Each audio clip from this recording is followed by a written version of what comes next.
30 hertz straight up.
Thank you for joining another wonderful episode of Lupus Has No Face, the podcast where we talk about real life, real struggles, and the power behind lupus and beyond.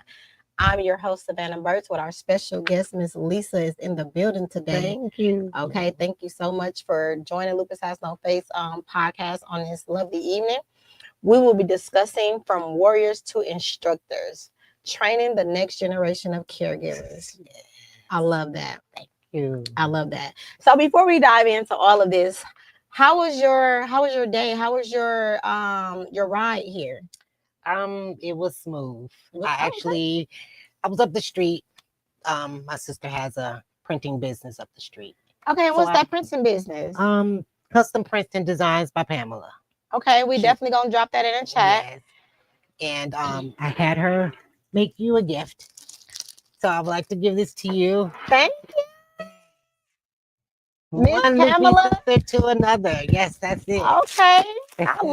Listen, you know what's so funny? I just made a post about the month of November. You starting it off the month of November. If anybody want me to promote their apparel, to inbox me. And this is so cute. Lupus is big, but God is bigger. Yes. Look at this. Yeah, I'm definitely gonna have. I'll probably do my purple heels, but I do got some purple and black Jordans I haven't worn yet. That's it. So thank you so much to your sister. I greatly appreciate it. And you guys, it feels so much. It feels very, very soft. This is nice quality, and the print is really, really, really good. Y'all know how I be. This is really good material.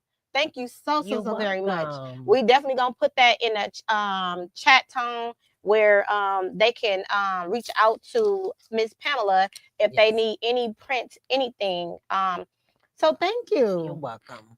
You will be seeing me in this, and I will be tagging you soon. Yes, all right. I love it.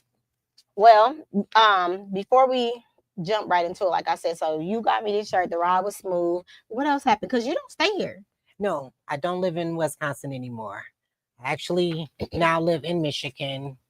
I come often to visit family and stuff like that because I do have children and grandkids that are still here, brothers and sisters.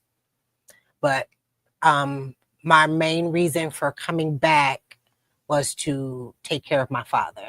My father was diagnosed with prostate cancer, and he called me in July and told me he needed me. So I got here. I took care of him until he died October 8th. So, oh my God, that is, I just literally had a guest last week, and this is a double one because you are a lupus warrior, and it's also still Breast Cancer Awareness Month. Yes, it is. And we're talking about you and your father. Oh my God. We may have to have you on for a second one. That's all right. I'm here. I'll be here for a while. Okay.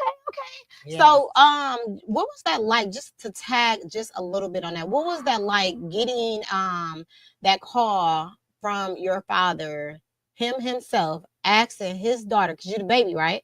I am not. I have a younger brother, and I have an older brother and an older sister on my father's side. Okay, so from the mother's side, are you the baby? No, younger brother. Okay, so I misheard you earlier. Yeah. So he called you and said what? What was that phone call?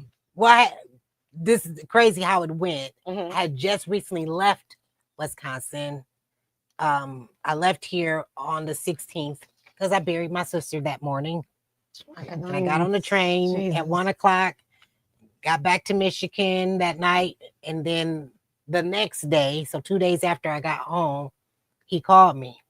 And I turned right back around and got on that train. He's like, I know I didn't say nothing while you were here, but the doctors told me I needed to get my affairs in order. I said, affairs in order for what, Dad? And he's like, I got prostate cancer and I don't know how much time I got. And so I just kind of got quiet and I just started praying. And I told him I would be there. I had 2 doctor's appointments for myself because I recently just had thyroid surgery. So every 4 to 6, 3 to 4 weeks, they were taking blood, checking my thyroid levels. And I said, I have to do that. I said, and then I'll be there. And I was. So I stayed, and one of my really great best friends helped me take care of my father until he took his last breath. Yeah, it was something, girl. I'm just like, oh my God. Like, even hearing you say that, and my last guest said that, like, I still get that feeling like that's a lot to deal with. So when you were taking care of your father, who was taking care of you? The Lord. The Lord. Listen, I did a lot of praying. My kids stayed on me. Like I said, my girlfriend, she helped me out tremendously. Shout out to her. Yes, to Kismet. Yes. Kismet, shout out to you, yes. Kismet. And so she was there. When I say there, 24/7 there. She was there. Never left my side there. Even when I had to go back to Michigan, and I was so stressed out with just losing my sister and then the news with my dad, I got back to Michigan in mid-August after staying and ended up having a stroke and a seizure at the same time. See, you getting too far. I was just going to ask is by you having lupus, how did this affect you? Ooh, girl. My blood pressure was 200 over 110. Oh my gosh. It blurred my vision. And I only have vision in one eye. I'm surprised you didn't fall out. And ended up in the hospital in ICU. Yeah. Was this during you taking care of him or aftermath? Yes. No. My dad called me July 20. Well, I got to Wisconsin July 26th. I went back. I stayed until August 12th here in Milwaukee. And then while back, I ended up having a stroke in Michigan before I can come back. So I had already gotten my ticket to come back for the 28th of August. But in the midst of that, I had the stroke and the seizure. You know what? I always say this, like, in order to get, like, me and my friends, business partners, just regular life, I always say it's very necessary because I went through it, right? It's very necessary to go through the pain to get to the glitter and glam. But not any pain. Like, your pain will be unexplainable. Sometimes it will be like you feel like you need to be there within that hurting moment because I feel like he take us through that in order for us to appreciate when we get to that glitter and glam. And the fact that you did that, like, my hat goes off to you because, I have conversations or I had conversations with my 2 children. And you never know what God has in store for us, right? I've been living healthy with lupus for a very, very long time. I'm healed from it. I was saying that I was in remission from it, but I was talking to other people. They like, you need to start changing your words and say you healed, and that's right. Claim it in Jesus' name. So I'm healed from it. But I also was telling my kids, which is now 20 and 15, that this is what I have. This is that, and I don't want you guys to fight over money. You know what I'm saying? Everything is split amongst y'all. I know my daughter, she's stronger than her brother, even though her brother is older than her. I know she's going to be the one to take care of him. And I tell them that. And I tell them, like, you know what I'm saying? My funeral is planned out for me already. Once I learned that I can pay for my funeral, plan it out exactly how I want, all they got to do is make the phone calls. That's all. I don't want my kids stressed. But I always thought about having a loved one, a significant other to take care of me. Because it would be, not that it's easy on the significant other. It's not. But I feel like it would give that extra help. You understand what I'm saying? It will give that. It will give that extra help, that extra comfort for me. Yes. When past it, if I was to pass, right? Yes. But God got I'm not done yet. That's it. So I tell people I'm not done yet.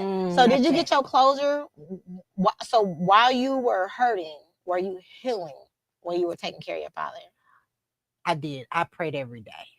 And I prayed over my father. I prayed with my father. That is the best way to do it. Yes. And I actually prayed the salvation prayer over my dad and asked him, will he give his life back to God? Because my grandfather on my father's side is a minister. Mm-hmm. So my father grew up in the church. They were baptized. So he knows the word. He knows God. He was. But my thing was, during your lifetime, 82 years here on earth, my father, you know. Oh, he lived a long life. He lived and life. He lived it, believe me, he lived it well. Nickname Lightning. So yes, he lived it well. But I asked him to, whatever he's done, to repent and to ask God to forgive him, even if you don't ask those people to forgive you. And then at this moment, when he said yes, I knew that when my dad took his last breath, where my father was going. I knew that my dad was saved at that time. He had given his life back to God. And that's all we all have to do, is to repent. I literally, oh my God, the universe has been speaking to me, honey. Listen. These last 2 weeks, my thought process, I had somebody tell me my thought process. I had this, he's going to be a guest in the upcoming weeks. Yes. But I had this man tell me my thought process. I had him tell me what I was thinking. And just stuff has just been aligning. Yes. So it's just, he's just so good. I don't even want to get into all of that, but like our lives are all set. We just have to live it. Yes, it is all set, and you feel it in your bones what it is that you are called to do, what it is that you have to do. But living that is just not easy. It came, I think, for me. I had to get past the personal aspect of it, taking care of my father, because this has been my life, nurturing, caring for people. For sure. Growing up with a nurturing and caring grandmother that took care of all of her daughter's children, which is my mom, took care of all of us. And then she took in foster children and things like that. So it came natural for me to, go into the field of work that I'm in as a caregiver, to train others, and then to take care of my father. When I lived here in Wisconsin, I had a contract with the VA, and I took care of all the veterans that were in hospice. And that's what I did. So why not do for my father? That's the Bible says, be loyal to thy mother and father. You have to honor them. And I did that. And people don't understand, like, you cannot, oh my God, this is changing the whole dynamic. But you taking me there. So like, my mother didn't raise me. Yeah, mine neither. I am the baby, right? I am a twin. So she took care of my twin, my father and my sister took care of me. Now, I don't have, as we sit today, I don't have no trauma. I don't have no bitterness. I don't have anything, right? But discussions when I were in relationships, I always ask myself, like, how would I feel if I found out that something was wrong with my mother, right? Because I don't know her. You know what I'm saying? Like, I don't know her. Like, she would be at the Thanksgiving, Christmas dinners and stuff like that, but we don't know each other. Right. Okay. So to fast forward all of that, my mother got sick. I got that phone call. And when I tell you, I broke down like a baby. Like, I was crying for days. I was crying in the shower. I was crying in the car. Everywhere I went, I was crying, and I just had to get it together before going into work. Get it together before going into the house. I didn't get a moment to just, or even if I wanted a moment to just release. And so I say all that to say, even though you're not close to your parents or your parents are doing things to you, you do not have to be there. You can close those doors. You can heal those doors. Oh, yeah. But when is that time and they're asking for you, it's a must. And my mom asked for me. And the family could not understand. Then my mom asked for me, and I had a little bit of time with her. I laid in a hospital bed. I called one of my business partners, Sir Quentin. Shout out to you, Sir Quentin. I called him, and I asked him, could he come film? Because I didn't know how long she was going to be here, you know, and he caught us in our Bible moments. People don't see me cry. You know what I'm saying? And I broke, and I was in a hospital bed with my mom, and I asked her, I said, again, because I've been told her this a long time ago, I said, I don't feel any ill will. Everybody that's have a child doesn't meant to be a mother, and I understand that. That's right. I said, I didn't lack anything. I had a great life. I said, is there anything that you want to say to me? She said, I should have called you more. And because she said that, my mom is mean. Because I think she's mean. That's my perspective of her. You know, she from the East Coast. She's the baby herself. She just, you know, but if her family tell you stories about her, which they did, they all praise her, which is very ironic to me. But anyways, when she said that, it healed, like it did another healing for me. Yes. Because I'm like, I'm happy that she would be at peace if and when she passed. Yes. You know what I'm saying? But she stayed calling for me. She stayed asking for me. And then, not on this episode, you guys, I'm not going to give you all of that. But, you know, all of that stuff happened. So that did a lot for me. So I said it to say, like, even though I didn't know her or nothing like that, me laying on her chest, me laying in the bed with her touching me, I got to feel her heartbeat. And we are a lot alike in a lot of ways. Yeah. And that was just a spirit going through me. Yes. So we're going to change the dynamics of this a little bit, y'all. The show is only an hour. I keep y'all listening, intrigued. But okay, so tell us a little bit about who you are outside of Lupus, a mother, a grandmother, and an entrepreneur. Well, I am one of 6 of my mother's children, one of 4 of my dad's. I'm a very family-oriented person. I love family. I love anything to do with just getting with my family. For me, I think for a while, I had let all of my illnesses and things consume me so much to where it had kind of almost put me in a depressive state. But then I had to turn back to the word again. You always got to count on and I started reversing what was said. When you just said that you have lupus, what I would say is, although they say I have lupus, lupus does not have me. And that's what brought me out of this. And I started living again. I had cut all my hair off because it was falling out for a while. And then I kept it short. So in 23, when it all fell out again, I cut it bald. And I said, if it grows back, I'm going to let it grow back. For sure. Now it's shoulder length. For sure. And that's only because I had to learn to let go. Yeah. I had to learn to let go. And I said, I'm going to give it all to God. And that's what I did. And since 2000, I got diagnosed 2015 with lupus. Since then, I've been diagnosed with congestive heart failure and renal failure. Now they're telling me that my heart is like pushing blood backwards in one of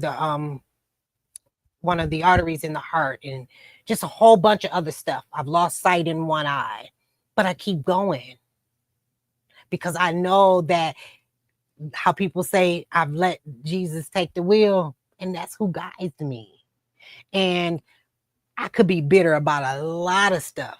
For sure. But it's not going to change the dynamics of things. You know, my grandmother raised all my mom's kids. My mother, God rest her soul, my mother was a drug addict all of my life. And that's all I ever knew of my mom, of being a drug addict. And no one ever told me that. It was what I saw, the things that she actually did in the presence of me. So Oh. there were a lot of things that I remember that people don't realize. Well, how do you remember things happen when you were a year old? I can remember it like it happened because it was yesterday. Because some things are just that traumatic for you For sure. that you don't let it go. For sure. You For know, sure. and I had to forgive my mother because she could have easily just left us out there. She could have took the little check they was giving her and just ran the street and never did and provided for us. We had a home, so we were never homeless, regardless of what she did. We weren't homeless. But when she knew she couldn't handle it no more, she gave all of us to my grandmother, including the check. And she didn't walk away because she grew up. She was right in the house with us, although she would go and leave a week or two and come back. But we knew that was Annette. You know, we never called her mom. That was Annette. And that was my life with my mom, my dad, in and out. But anytime my mom needed somewhere to live, once I became an adult, I opened my home to my mother. When my dad wanted to move back to Wisconsin, I opened my home to him. He was there for me with everything growing up. When my kids were growing up, he was there. He would come and sit, take them to school, cook for them, take them to the park, all of that. My dad used to catch the bus from Louisiana and bring bushels of pecans because they have acres of pecan land that my family owns in Louisiana. And he would bring those on the bus for me. Those are things I'll never forget. And so for me, regardless of what happened, I had to forgive them both for that. Yeah, people don't understand. You gotta forgive individuals, not just for them, but for you. For me. Because holding on to that will eat us inside out. And people do not understand the stress, what stress will cause. Some people don't even understand when they are stressed. You gotta be in tune. You gotta be in tune with your body. You gotta be in tune with your thoughts. You gotta know your moves. You gotta understand how to get back to that. And so many people in this world is lost. They're walking zombies. You understand what I'm saying? They don't deal with what's at hand. Yeah. Because they are afraid and they are scared and they're so used to the trauma. They're so used to the negativity that being positive or somebody being positive and constructive criticism to help them grow, they take that as a threat. They take that as you're downing them. You're holding them accountable. But for the people that are being held accountable when they were younger, they feel like they are in trouble. So it's trauma, it's trouble. They don't correlate that in a mental to understand that. But listen, I'm going through it. Yeah. So when did you first receive your lupus? Well, you said 2015. And what were those early days like for you emotionally and physically? So we know that you got diagnosed in 2015, but we don't know what type of lupus you have and what were those days like emotionally and physically? Well, before I got diagnosed, I would be sick all the time. Legs, hands, everything would swell up. Hair would fall out, grow back, fall out, grow back. And I didn't know what was wrong. I used to ride motorcycles. So okay. We were on a trip, Memphis in May to go to and so we were on our way down to Memphis, Tennessee on a road trip. And all of a sudden, I literally thought I was having like a heat stroke. I was, on a bike. And they pulled over and we were at where Boomland is. Yeah. And so literally they just like tore the what's the name off of the wall and soaked it in cold water, wrapped me up. I got to the hospital. I stayed in the hospital for about a month and a half. And they could not figure out originally what was wrong, but my hair was steady falling out. So when I went to Memphis, my hair was pink and purple on the shoulders, curled. When I came back, I was bald head. And so it kept falling out. They didn't know. First, they kept trying to figure out if I had MS. Then they were trying to figure out, was it this? Or let's check you for leukemia. Let's do this. And finally, they kept going and ANA testing came back and all of the antibodies showed it was positive for lupus. But they first said it was drug-induced lupus because of the medications that I was on for my high blood pressure. And people don't understand that, and people are not familiar with that. Drug induced can cause lupus. Yes. But it's so crazy because people in their mind, like, if this can cause that, then why can't I catch this? It's still, at the end of the day, it's an autoimmune disease. That's it. So that's what they originally said it was. So they took me off of the hydralazine. And then 6 months later, got retested. And now they're saying it's symptomatic. So then my face would break out. Hair would fall. I had all those symptoms then, but they weren't connecting the dots. We were down south. They didn't know. I get back to Wisconsin. They was like, okay, yeah, this is what's happening here. So, yeah. So, and didn't realize that every time they were doing all these testing, they were seeing the nodules on my thyroid, and they were trying to test me for Hashimoto. So I was like, okay, well, what's going on here? But they never told me. I didn't find out that I had hypothyroidism, and I had a nodule that was about the size of a lemon. Oh my God! On my thyroid, and they just did a total thyroidectomy. But I didn't have that done until January of this year, because the doctors here in Milwaukee never told me that they were seeing it. They were seeing the nodules, but they were like, oh, they're small. We're not gonna say nothing. And so from 2022 to 2024, it didn't go from 5 millimeters to the size of a lemon. It had to have been almost that big 2 years ago. And that's why I tell people, it's some amazing doctors out here. But those amazing doctors go home and continue practice. They go home and continue this. They go home and take another courses. They are working outside of work. Yes. A lot of other doctors, doesn't mean that they're good, but I call them surface doctors. You gotta be an advocate for yourself. If you know, no one knows your body how you know your body. Right? And if healthcare field, let me tell you what we do. Now I'm saying we because I'm a part of the healthcare field, but this is not what I do. Okay. You come in, I'm going to see how you look. I'm documenting that. I'm seeing how you clean, how you smell, how you walk. I'm documenting all of this. You don't know that I'm doing that. Yeah. And then I'm listening to your concerns. I have a chart to go off of. Yeah. Your weight, your concerns, the pills that's available, what it possibly could be. So, I'm going to start you at a level A medication. We're going to try this. That's what they do. Yeah. So it's very, very important that you have to be an advocate for yourself. Yes. Because they just don't know. Yeah. You understand what I'm saying? How many times have you had a job or a career and you're like, I'm just going to do what I need to do, and I'm at home. I'm punching in, I'm punching out. You ain't trying to grow. You ain't trying to do nothing. You just want to be at this steady level. Stagnant right there. And when you're stagnant, you don't learn your job. Yes. You're robotic in your job. Yeah. So if you're robotic in your job, how can you be of help to anybody? You're not. Yeah. But you're doing what you are supposed to be doing. She weighed this, her height is this, these are her symptoms. That's it right there. Is that wrong? No, it's not. But it ain't right either. It ain't right either. That's why I said thin line. That's why I said thin line. You have to advocate for yourself. Yes. If that is how you feel, you don't not let a person think that you are mentally thinking is like it's just not happening. Right. This is how you feel. And if that doctor's not giving you what you want, you got the right to go to a different doctor. Yes. And if your insurance is not covering that doctor, you got a right to change your insurance. It is illegal for a doctor to deny you care. That's it. Period. So we just gonna move along. I thank God for that. Because baby, I just go on and on about that. I'm serious. How has lupus shaped your view of life and motherhood?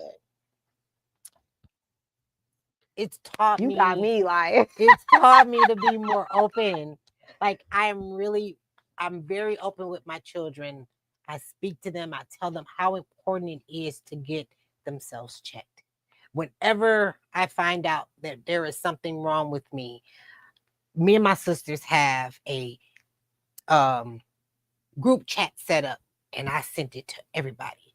Okay, y'all, they said I got this going on with thyroid. Everybody get the thyroid checked. And I'm going to tell you, with me doing that, my sister Pam that does the shirts, just found out that she has nodules, and 2 of them may be cancerous. And we're praying that, Lord, we rebuke that in the name of Jesus. But now that if we hadn't, she might not have found that out. Everybody. This is the beauty of learning. This is the beauty about the word of mouth. This is the beauty about openness. We, as our culture has been told to be silent for so long, Yes, that even though we were not of them times, that still follows us. yes. I told my niece just the other night. I was over by Pam's house Sunday, and after I got out of church, and my nieces kept running and playing, and let me show you my handshake. I said, no, go get a book. Come read to me. I said, because the nurse they used to tell us, I said, if you don't want black folks to know nothing, put it in a book. And they looked at me, she was like, what? I said, yes. And I sat there, and her and my little cousin, they read books back and forth with me. Then we ate dinner together, and then I left from over there. But I made them read those books to me. I said, because this is their way. They figure if you're not reading that book, you don't know nothing. They can put your whole life story and tell you exactly how to get the money. But guess what? That's the truth. That's it. You just remind me, like my daughter and my son are readers, literally. Yes. But I used to love when they used to come to me. I don't get that no more. You know what I'm saying? I miss that. I'm an empty nester, so I don't have all of that no more. But I used to miss when my daughter used to come in the bed and tell me to read her this book. And she used to listen. And I had to do a voice and everything. And if I skipped any, she knew the book to the point. If I skipped the word, she knew. Because sometimes you be tired, like, I want to skip to this page. She'd be like, you skip the page, mama. That's how they did me Sunday. She said, wait a minute. I said, when it goes to the baby talking about he wanted to go to camp, and I'm reading it the way the book is saying it. She's like, Auntie, why are you reading it? Because she calls me Auntie Rainbow, right? Auntie Rainbow Puppy. That's me and Bailey's little joke, because I always wear my hair different colors. So she, every time she would see me, today it's purple, this week it's blue, so she started calling me Auntie Rainbow Puppy.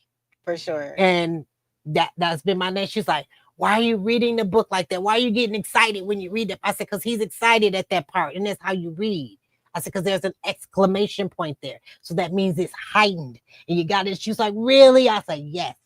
And she's like, well, keep reading to me. And that's how we did it Sunday. Yes. And not to spend too much. We've been y'all, this conversation has went, but this is very necessary. Don't even worry about it. I'm sorry. No, it's good. I love it though. So it brings me back to my son. Like my son used to read these thick old anthology books. His great grandma, she has a library in her house. Okay. And it's nothing but books. Wow. And so I say that to say this. When I noticed that my son stopped reading, his vocabulary got sloppy. Because my son is very intelligent. Okay. He's very intelligent. But as he got older, he was trying to find himself. And in these little crowds in here, he wanted to dummy himself down. So he was dimming his lights. So he would start talking, I call it ignorance. That's my daughter's favorite word. Dummy it down for me. Yes. So he was doing that. And it's like, I said it to say, like, you're right.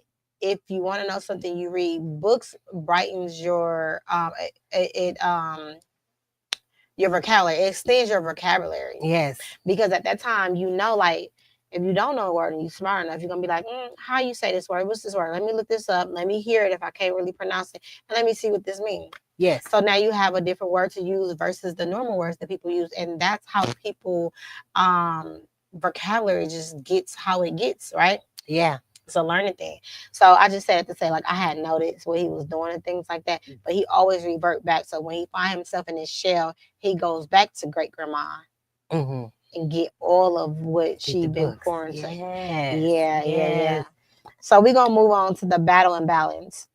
You're a caregiver and instructor for others, even while managing lupus yourself. How do you balance caring for others and caring for yourself? Wow, it has been a struggle.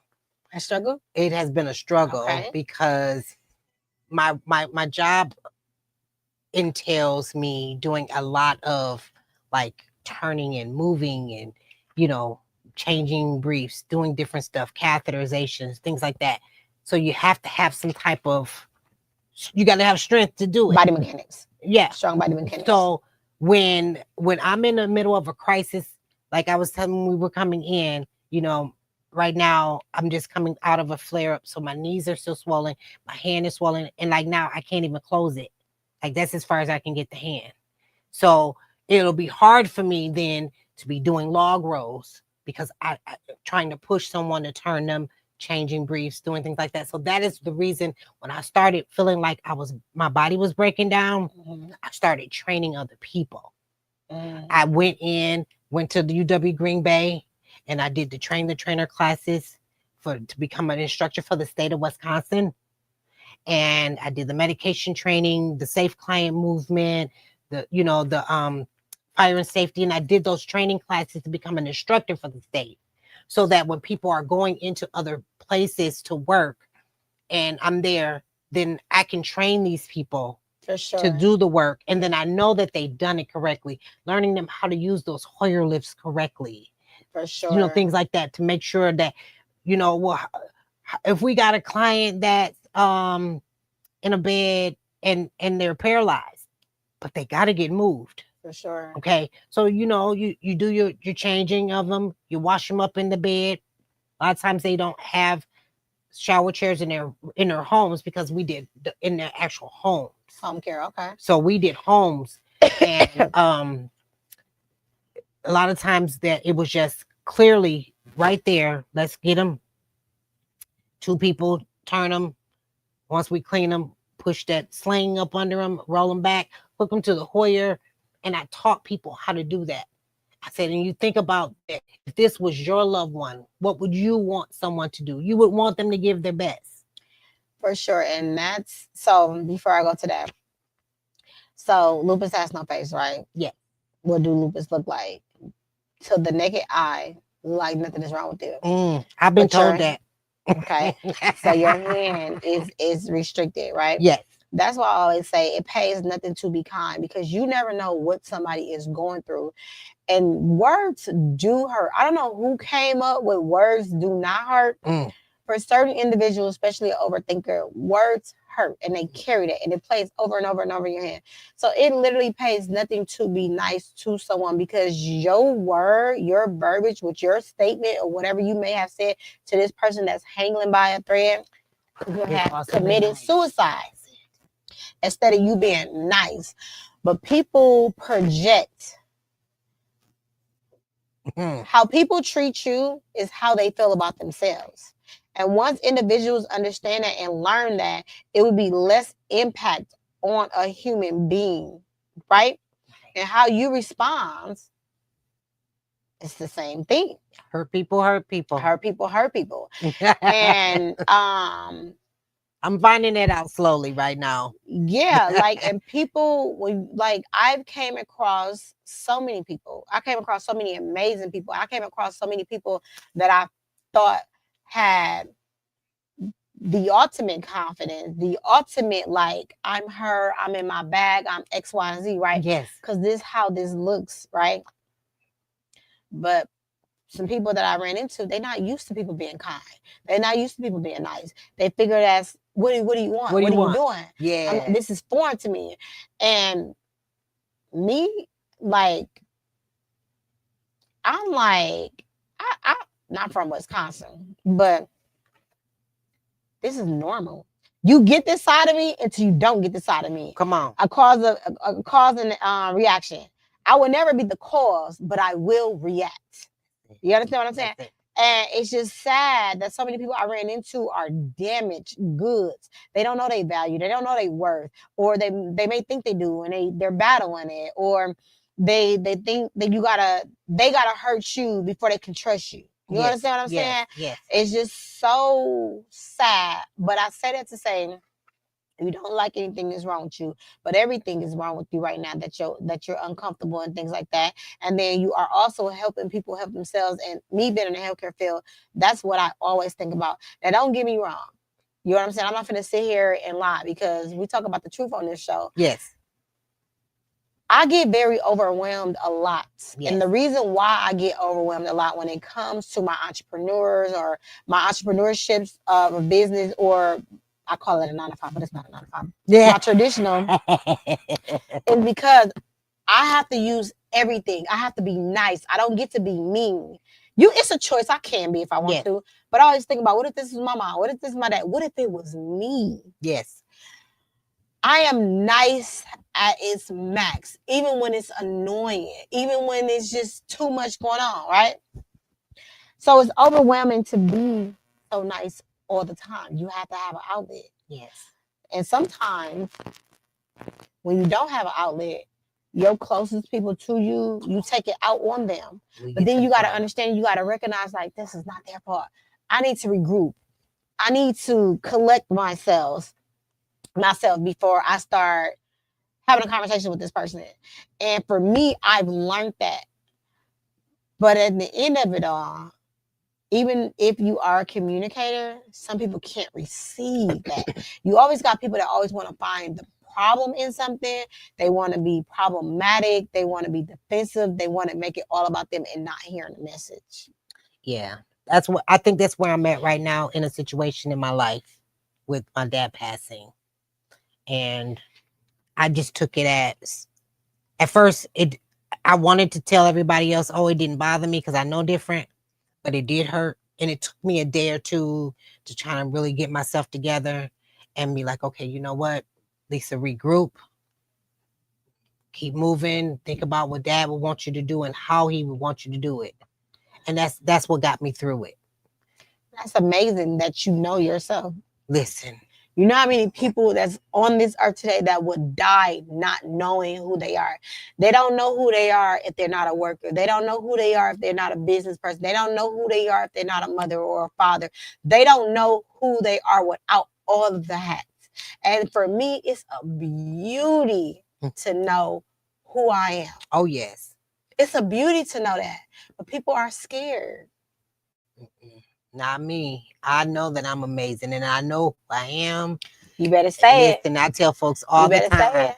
I said it may not be what y'all want, but I'm good with it every day. And it took me a long time to get there. Like I said, you got there. But I got there because being told back to back that something else is wrong every time you try to figure it out, and then you're still trying to navigate through motherhood and still trying to be there for your family. And at the time when I was originally diagnosed, I was coming out of a really bad marriage, and it was a hot mess. And so I thank God, because I knew that there were people that were interceding for me even when I didn't know how to pray for myself. And so when I finally kind of said, you know what, I don't have lupus. Lupus might say he got me, but he don't, because I'm going to get past this and I'm going to figure it out. And I've been doing everything I can, whatever it takes, to change how I eat, what I drink. And it plays a big part in everything. But for me, I think my biggest enemy has been stress. And that's the killer. That's it. That will be your biggest enemy. And I turn that phone off. I don't just turn the volume off. I turn it completely, power it off. And then folks, why you wouldn't answer your phone? Listen, I paid a bill. If I decide I don't want to answer today, I don't want to talk to nobody, I can do that. Let me have that moment. Let me just have that minute, and it becomes stressful. And when you said the closest people to you, I used to, oh my God, that was my thing. I'll be so stressed out with everything. And then as soon as my husband would go, hi, how you doing? And I'm ready to snap. And he ain't did nothing wrong but pray for me. And he be the one that get the blues. And I would have to come back and apologize and say, I am so sorry. But that's how it used to be. And so I get yourself. it. Listen, I be at home now, baby, like, okay, get it together, Lisa, because it ain't his fault, Ain't his fault. Whatever's going on, he ain't the one that smashed the car. He ain't the one that put this one over here. He ain't the one that said it. And I have to check myself a whole lot. That's why I love everything about a man's man, because a man that show you, instead of telling you, a man that shows up for you, that show you that he loves you, that show you that he got you. Yes. That's the same man that is okay to check me. Yes. Let me get myself together. Yes. Cause you right, babe. I'm sorry. I have to pull it back let me together go quick. back over. I have to pull it back together quick. Like, wait a minute, what I just do? Yes. Hold on, you know, but yes. But Oh right my now, gosh. I think right now I'm still here in the midst of everything. And, you know, Monday was my father's funeral. My condolences goes out. And but tomorrow I'll actually lay him to rest. We'll bury him tomorrow. And from the moment that I started calling family and telling them that he passed, it's like little bitty bombs just started just going boom, boom, boom. Then I get the phone calls from my sister down south. It was, asking me why am I so invested in him and taking care of him? He's not even your dad anyways. I was like, what? Who are you talking to? Like, she's like, you're not his daughter. I'm like, well, if I'm not and you are, weren't you here taking care of your dad? If that's how you really feel about it. Exactly. I said, but he called me. I said, I don't care what none of y'all say. As long as he said I'm his daughter. I don't care if I was a stepdaughter, a lot lizard, whatever y'all wanted to call me. He had me in on his lease. The people in his apartment, they knew me as his daughter. Everybody, my aunts, my uncles, my cousins, my other brother. My brother, he snapped. He's like, what is going on? People can be so cruel because of their pride and their ego and their entitlement. Looking But just that's like a whole nother story, girl. Child. Looking just like me. She just light skinned, big old fat face. Yeah, let's go. Oh my God, you definitely got to come on here again. What are some of the toughest challenges you face living with lupus, and how have you overcame them? I think trying to learn everything about it. Trying to make sure what I'm feeling is what I really am feeling. Is this what this is? Is this just some breakout from the soap, or is this something else going on? Or should I call the doctor for this, or should I just let it go? But for me, I think for me, it took me a long time to really start learning everything, and I'm still learning every day. Yeah, for sure. You know, everything's changed. everything sure. changes, and it's so weird. You know, I've done so much with different lupus foundations and trying to learn different things and what could cause this, and if you eat that, and don't eat the dark vegetables, and don't eat too much garlic because it's gonna have a flare up in it. But I love garlic. Let me have my garlic. The best thing for me to tell you for that, know your blood type. Yeah. When you know your blood type, that will tell you what you can and what you cannot eat. Okay. Yes, it's books, it's guides, it's all of that, right? All this stuff is pulled from all different data all over the world, people that report it, but every lupus warrior is different. Yes. So the first thing is that you have to pay attention to, you have to be one with your body. When I say one with your body, you have to be one with your body. Tell you when you're tired, when you're sleepy, when you're stressed, when you're hungry. Like when it tells you when you want to go run, your body speaks to you. So once you are in tune with who you are one with your body. So that means now you know how your body talks to you. Then the next thing you're going to do is whatever that intake that you do, pop, vegetables, whatever, your body is going to react to what you putting it in there. Okay. You're going to feel some type of way. Yes. So if you feel some type of way that's not some type of way, what do? You journal. Okay. Journal for 6 weeks. You journal. I'm going to try that. You journal and you go back and you say, this is how I felt when I ate this. This is how I felt when I ate this. And this is the things that you should have out of your diet. Because even if your blood type tell you, because we was all taught vegetables and fruit are good, but depending on what your blood type is, you can't have that. Yep, because now with the thyroid gone, they tell me I can't eat cabbage. So, But your body will tell you. but Or look it up, research it. Why can't I have it? If you are really one of them dangerous people that likes to live on the edge, let your body talk to you. Is it green cabbage that I can't eat and I can eat purple cabbage? You understand? Like, yeah, let you have to pay attention to your body. That's what environment. When the air quality is not right, my skin itches. Like yes. my body reacts to the outside pollution. Oh yes, I feel like something biting me just all over. Like Yes, I'm just like on burning. fire, burning on fire. Yes. And what did I tell you? Stay your butt in the house if you don't need to be outside. Yep. You know what I'm saying? So our body speaks to us, and our skin is the biggest organ ever. That's it. You using some type of lotion and it's not making you feel right. You sleepy every time you put it on. Can't use that lotion. You really gotta pay attention to it. And this is literally had one of those lotions. You miss. I wish I had Something with lavender in it. Yes, Something because with honey, I have a horrible sleep pattern. I can be woke like I done just pop no-dos and drink coffee all day. You know what? When I was doing it on a regular, I would take Epsom salt baths. Epsom salt baths detoxes your body at least 30 minutes every day, sometimes twice a day if you can get it in. Yeah. And it literally relaxes you. It allows your body to fall asleep. It don't work for you? It don't work.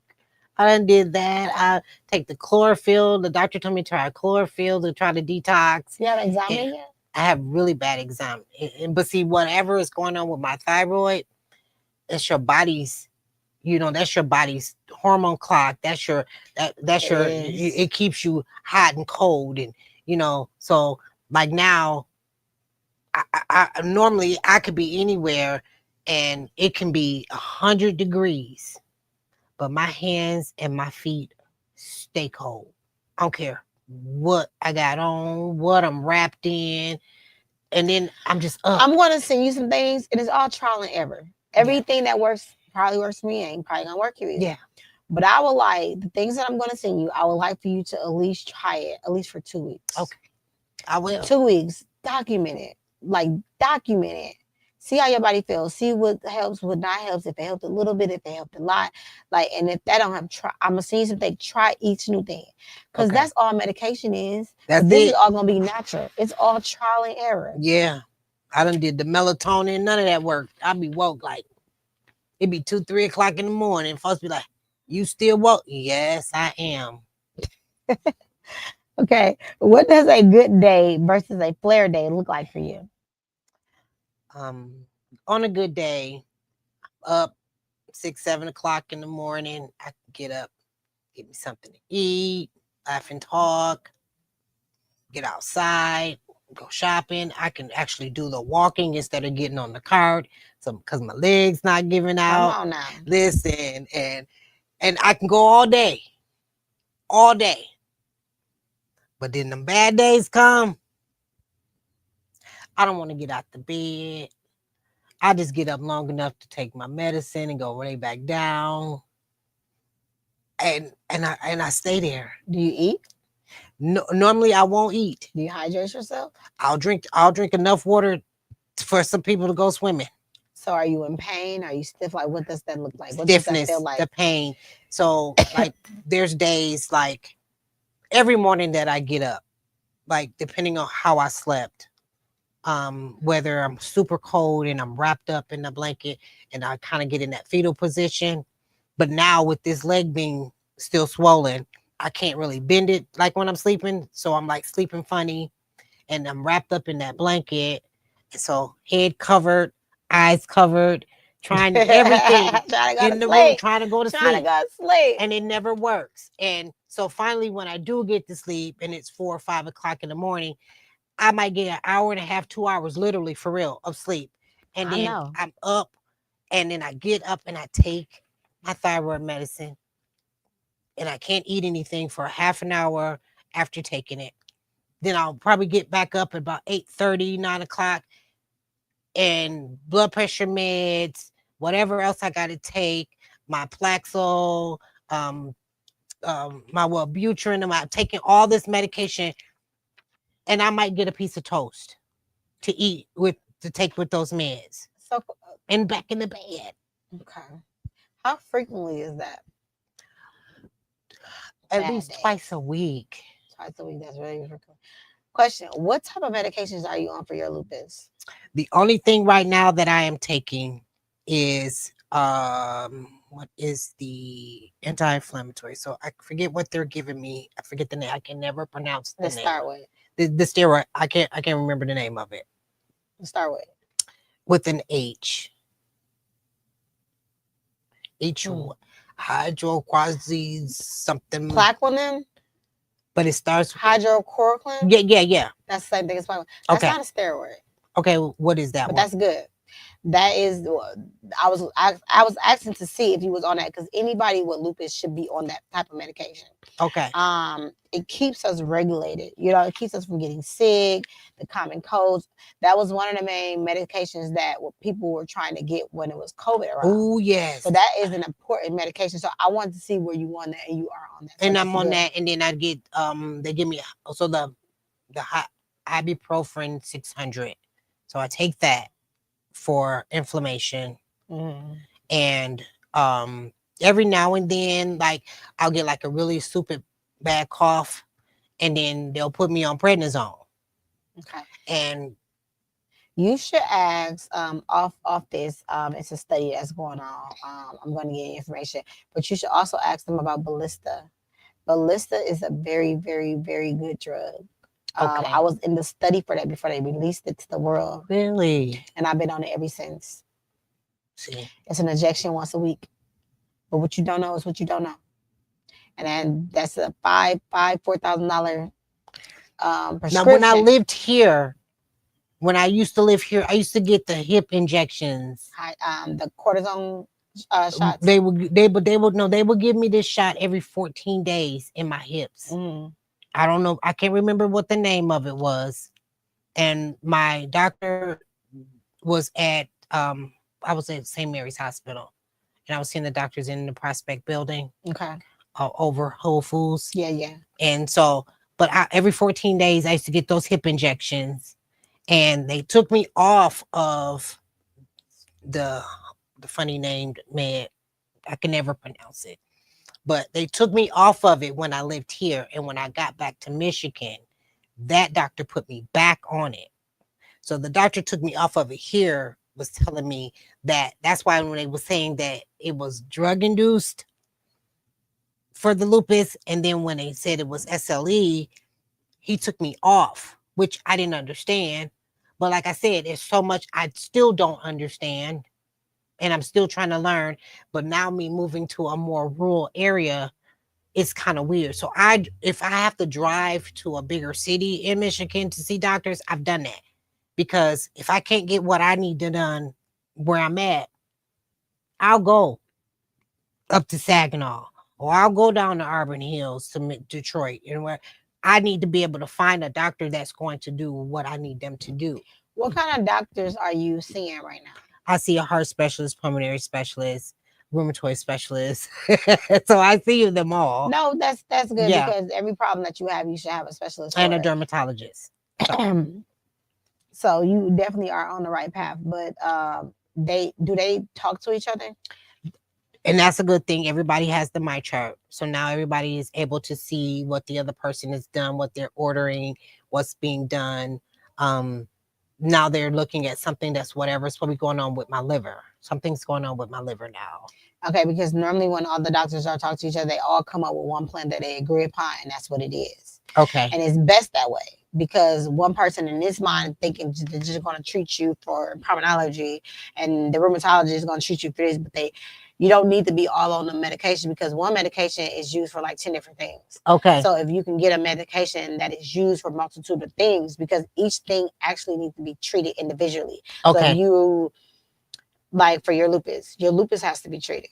Your thyroid has to be treated. Yes. You understand what I'm saying? So everything has to be treated, and everything that's wrong with you is not your lupus or is not your thyroid.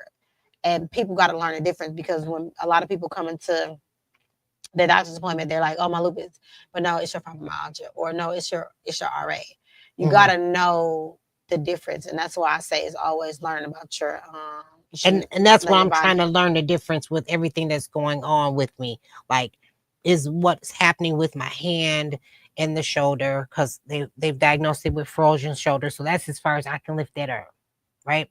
And that takes physical therapy. I've And seen people come out of that tremendously, no medication, no anything. yeah, And the goal is to not to be on so much medication, right? Because that's a what lot I of want. medication, especially pregnancy, it will help you, but depending on the dose that you're on for the length amount of time that you're on it, it can deteriorate your bones, and which you will have to have surgery. You know what I'm saying? I don't know if they tell you that, they don't tell you that. Some doctors Nope. may will, somebody. So it's good, but it for a long period of time, high doses, it can deteriorate your bones. Okay. You know what I'm saying? So you want to, and then working out, having a good workout regimen. People are like, how do you want me to work out when I'm in pain? I've done this myself. I'm not gonna tell you nothing I never done. Having a regular workout routine actually really helps the inflammation and everything that's going on. Even if you could just walk the treadmill, or even if you can just do a 2 pound weight, you got to get your body moving, because what happens is your body sensor its nerve system and say, well, it's been like this for a long time. This is how it's gonna stay. Yeah. The doctor said if you don't use it, you lose it. That's what he told me. That is so true. So when me, I used to be so fatigued. I used to be so tired. I used to be so mad, so irritated, so everything. I was just gonna need to get through this, man. I'm hopping off. But after those 2 weeks, it was giving me energy. It was giving me rotation. It was giving me extensions. It was giving me what it is that I need. Okay. So you gotta put in the work. Like being on medication, having your regular workout routine and all these things, you gotta do it. Like I know sometimes it's like you don't want to do it, be rebellious or whatever thing, but if you want to have a healthy life, live on anything, you literally can. You just first know your body. Okay. But you gotta get the moving. You gotta do it. Even if you don't, you lay in the bed all day, get your butt up and go walk around. Okay. Walk around the block a couple times and come back. It may be I like, promise I'll get up and do it. Because, honey, I'll be but hurting. eventually, if you continue doing it, your body is gonna think to itself like putting oil on it. You know what I mean? Yeah. Oil on the joints. So we gonna talk. Yeah. How important is your support system in this journey, and who or what keeps you grounded? My support system has been my family, my sisters, my children, my best friends. They and right now my church family. With everything that I'm going through, they're always there. They're rooting for me. They're praying. They're doing everything.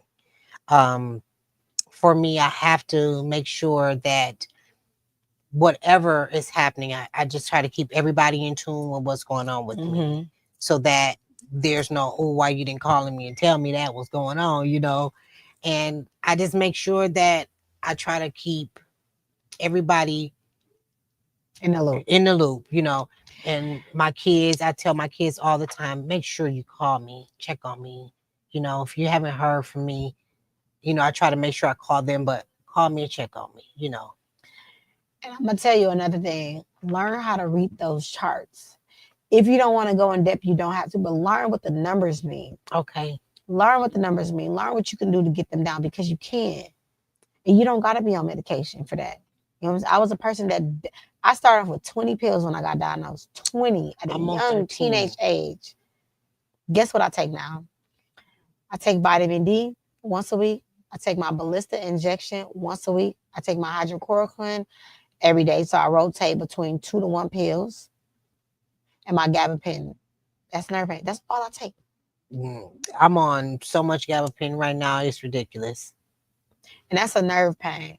So if you're having a nerve pain versus a different pain, it gotta balance out. Yeah. And then taking ibuprofen for over too long a period, that can cause stomach issues. Yeah, and stomach issues, and that might kidneys, be what's happening with my kidneys and everything. now. So you kind of want to. You probably got 800 milligrams, right? 6. Okay.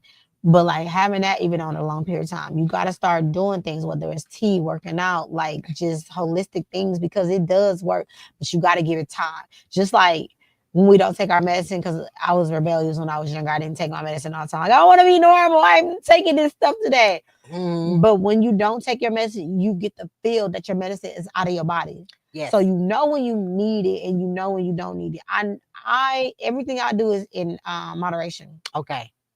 Whatever it is that I do. So I know I can be up late for 3 nights But I know that fourth night, I better take my butt to sleep.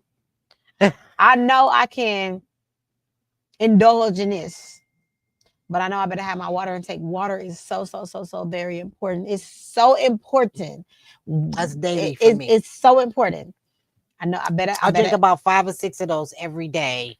And I'm a big like juicer. And my sister, she buys a bunch of stuff and she'd be like, well, get this and let's do that. And and she's lost a lot of weight. She'd be like, eat like this, don't do this. And I used to weigh 225 pounds. And I didn't change what I ate. I just changed how much of it I ate.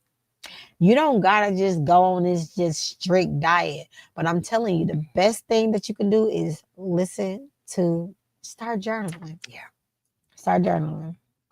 We're going to move on to faith, purpose, and empowerment. Many people with lupus struggle in silence.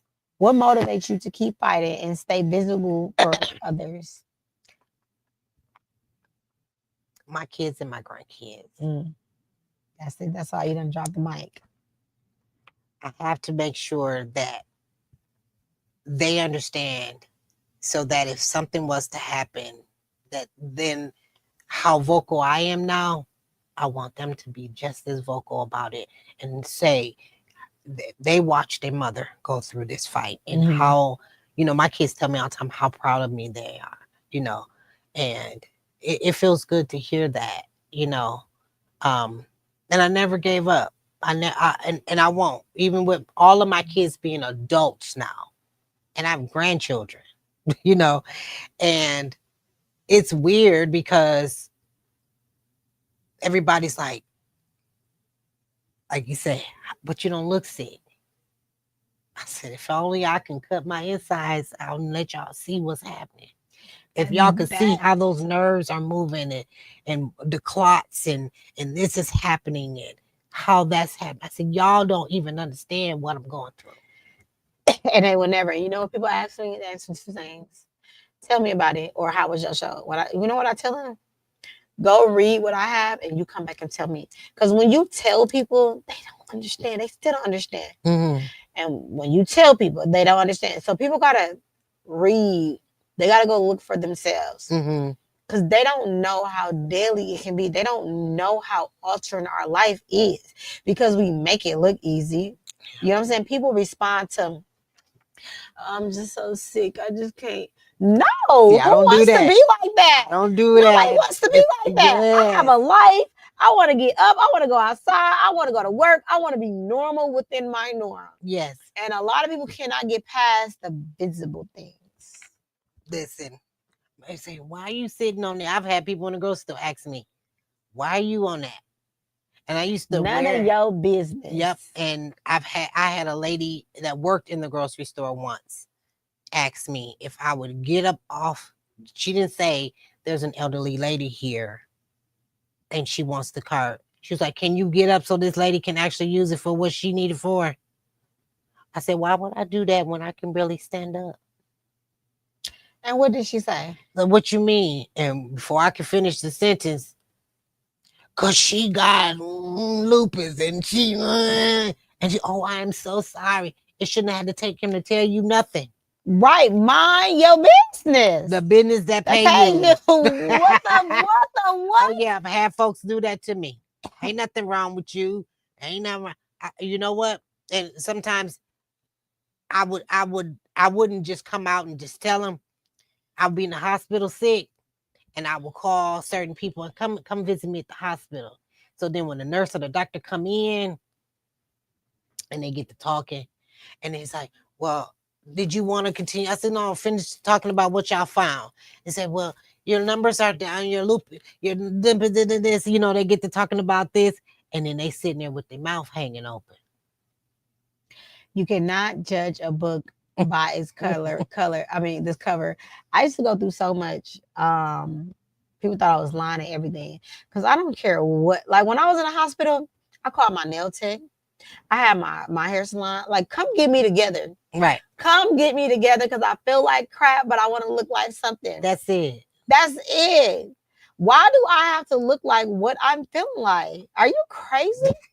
Who told you it's okay to look like what you feel like? Listen, And who told you it's okay to look like what you don't feel like and it be a problem? that's it. That's it. My favorite line is, I'm glad I don't look like what I've been through. There are so many Because, people baby, I would be told up from the floor up. they need to mind the business and pay them. Listen, How has your faith or mindset play a role in your healing journey? my faith. I've given it to God. And that's where I've left it at. I put it on the altar. I wrote it out and I said that I am healed in the name of Jesus. And I left it there. And the only time that I'll never go back and pick it up. For sure. But I'll never ignore what's happening when I feel it. For sure. But I'll never go back and pick it up. That's why I tell people I ain't got lupus. Lupus got, lupus might feel like it got me, but no, I'm good. I said, every day. And I get up and I just keep going. But every day I thank God. When my feet hit the floor, I know the devil be hot, coffee pot hot. It's like, damn, I didn't get her today. Not coffee pot She hot. done made it another one. Yes, ma'am. Yes, sir. Whoever you are, the devil. I am here. I said, now people gonna keep their hands off me, and they gonna keep their mouth off me. I know people done said a whole bunch. I said, but you know what? God is amazing. And I've given it to him. And that's why I left it. I left it on the altar. Because I'm going to get past this. This too shall pass. This is a test. In the end, that will be a testimony for me. I've been through so much in the last few years that the average person, with all that I'm going through medically, with my oldest son being killed, and 10 days later, my mama dying. And, I tell people all the time, I say, y'all don't know what I've been through. I've had to bury sisters, brothers, my mother, my grandmother. I buried a grandchild, and now burying my father. I said, y'all don't know. I said, I'm not saying that I'm the only one that's lost loved ones, but not back to back like this.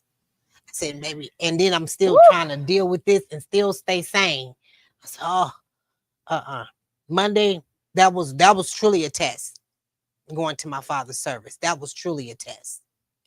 Yeah, like I be telling people, like, until you can walk if I gave you my heels, you wouldn't be able to walk a day. And I wouldn't. And they are so cute too, and I wouldn't. They're my favorite shoe right here. On the ground. Yes. Jordan 1. Yes. I be telling people, you can't give me your life. Here, you couldn't walk a day of my life. I'm not gonna sit here and explain anything to you.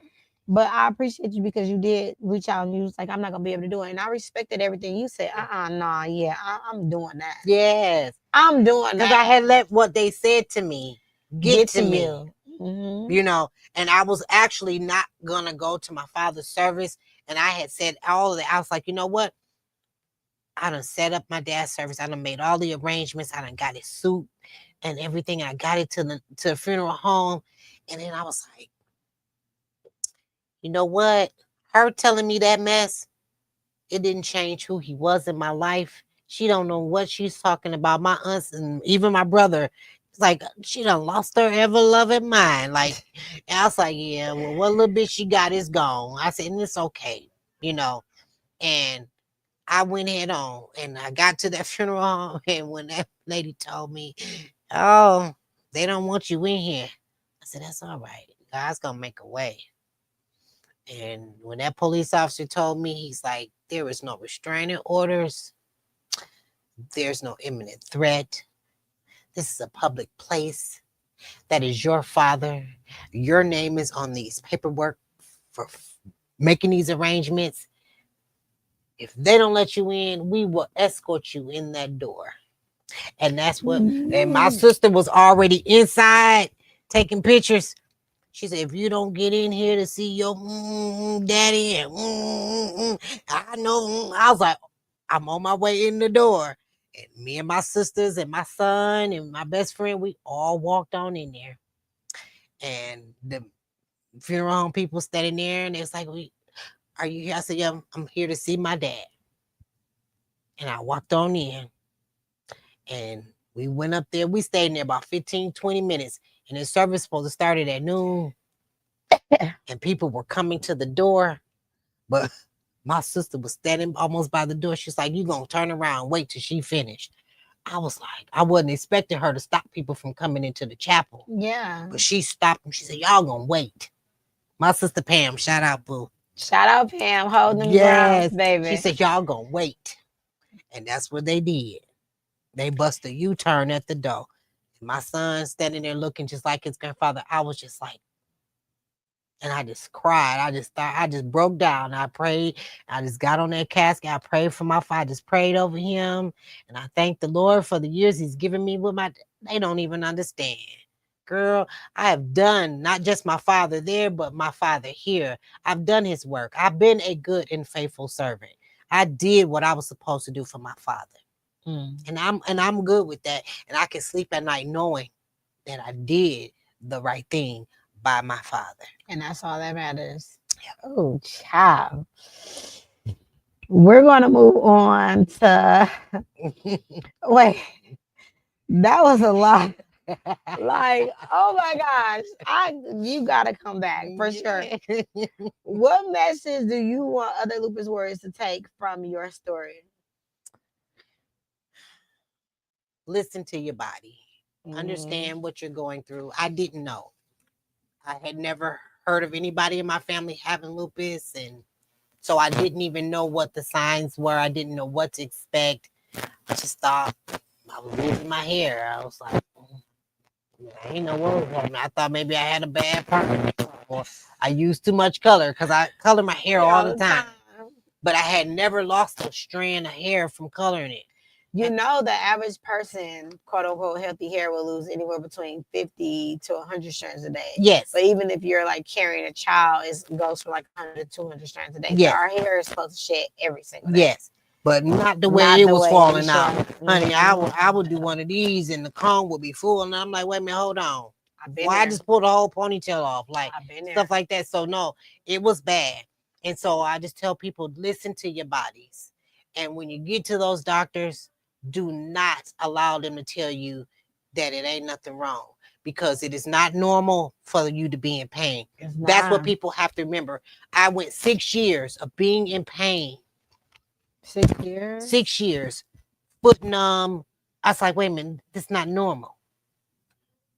And I'm in myself, in my head, and the doctor's, oh, there's nothing wrong. We don't see anything. Nothing's broken. I said, but you're not going to tell me that there's nothing not wrong with my foot when I literally, what made me go is that we were rolling a client back in a wheelchair, and they ran over my foot and I didn't feel it. But because he said something, Miss Lisa, I just ran your foot over. And I looked down and I seen where the wheelchair had actually went across my shoe, and I did not feel it. I kicked the shoe off my foot like, wait a minute. I'm feeling my foot like, wait a minute, it ain't broke. What's That's what made me know something was happening. And they ignored it. Sure. They ignored it. Neuropathy.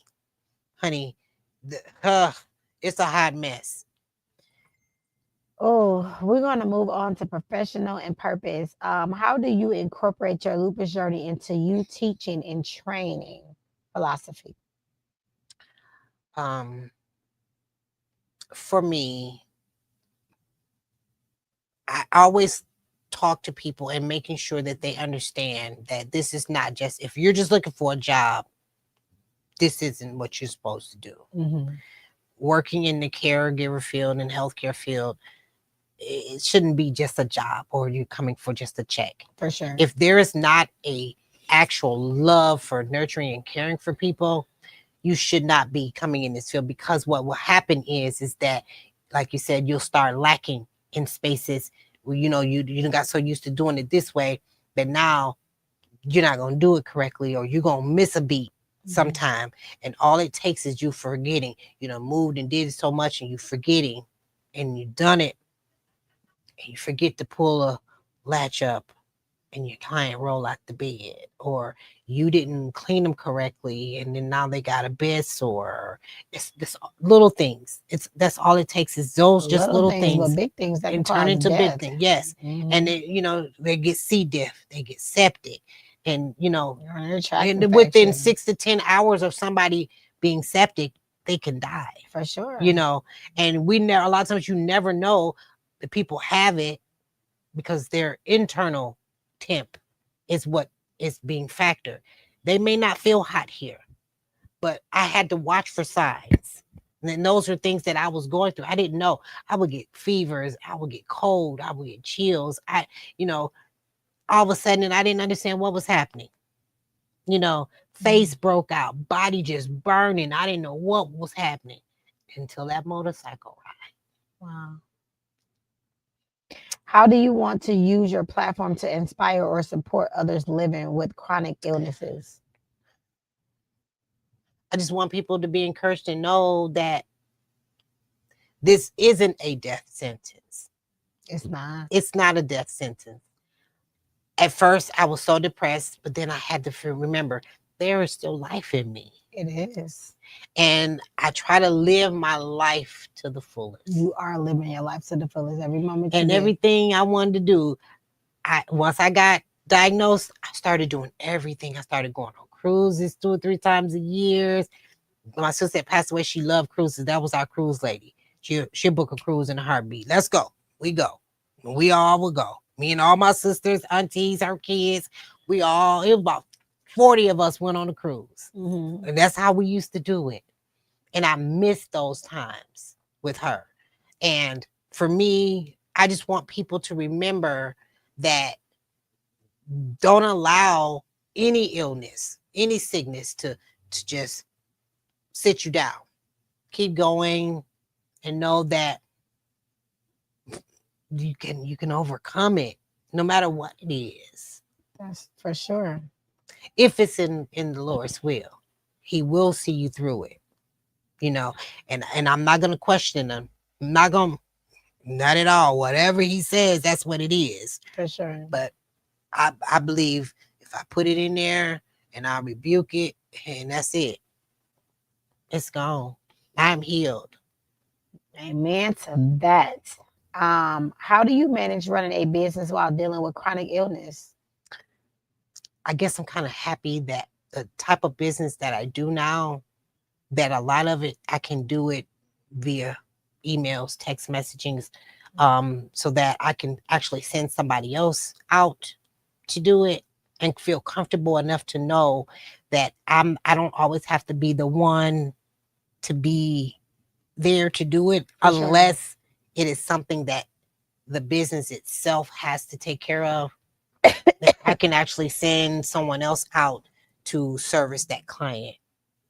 Or if I felt well enough and I had somebody that we had brought in and they're getting boarded, like different healthcare facilities will call me in to train their people. Okay. And so what I end up doing is like medication trainings and things like that. If you're going on the registry for the state of Wisconsin, Mm-hmm. I have to then do those myself. So now I offer like a hybrid type thing where they can do part of it online and then part of it in person. So then that helps me on those days where I'm not really, mobile or moving around. For sure. So what happens is that because I don't have my own space, I end up renting spaces. So normally, if I don't have more than 10 people, I do everything online. Okay.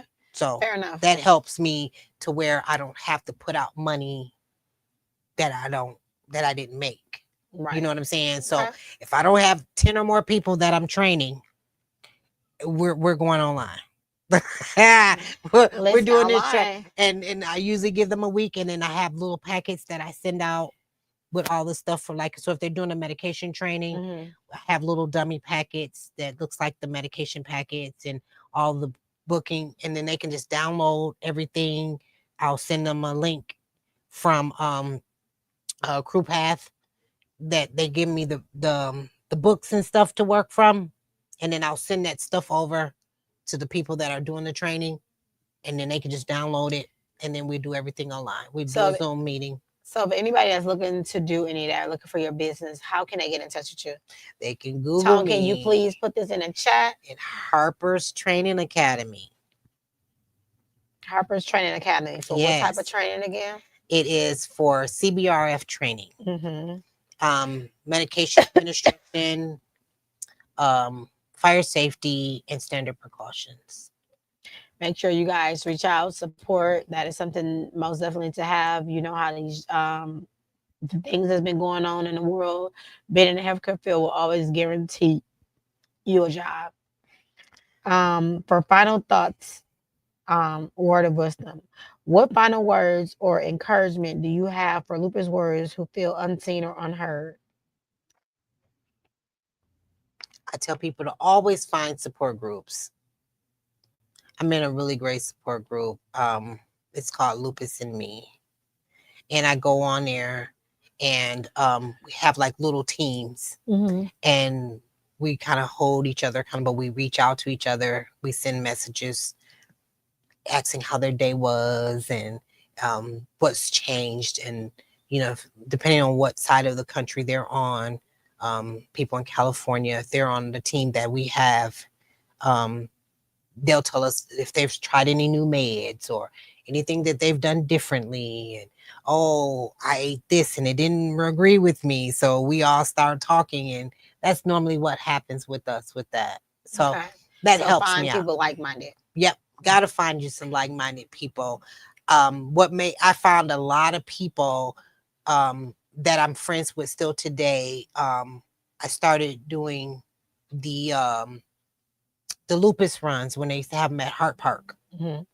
And went to one in Atlanta one year, and I met Nick Cannon.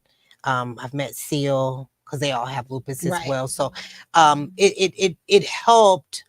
And I wish at that time that I had all of the connections and the different people that I know now, that when I was first starting out doing this, because it scared me. I didn't know what to do. So I just, whatever I could find.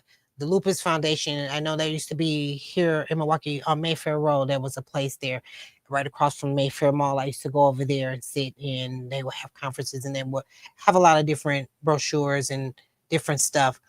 But a lot of it was kind of like, not confusing, but it would kind of... It wasn't speaking to you. It wasn't speaking to me.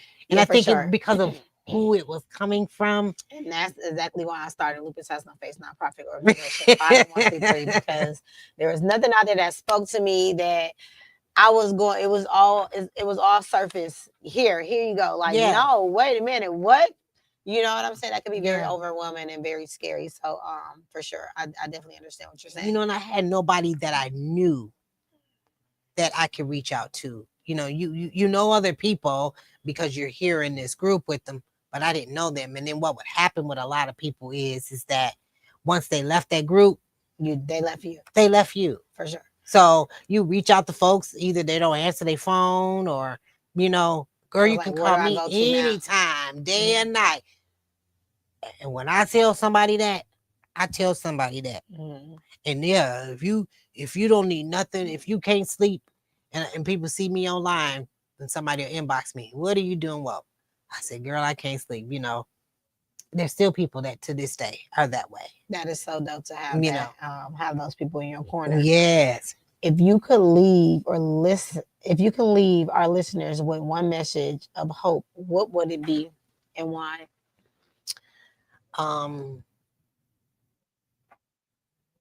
Never give up. Stay encouraged. In always, I know it's probably sounding repetitious, but always give it to God. For sure. Now that, you know, I'm sorry. I am, well, no, I'm not sorry, but no, I just believe that everything that I'm going through is for a reason, and that God is going to see me through all of this. For sure. You know, so I have faith enough to know that I can withstand all this, you know, because God wouldn't give me this if he didn't think that this soldier could go through it, you know. And that's the thing. You're going through it, the storm. You're not Mhm. stopping. You're not stuck. Mhm. You're gonna go through it. That's what Mhm. that people say. Oh, girl, I'm going through it. Well, at least you're gonna make it to the other side.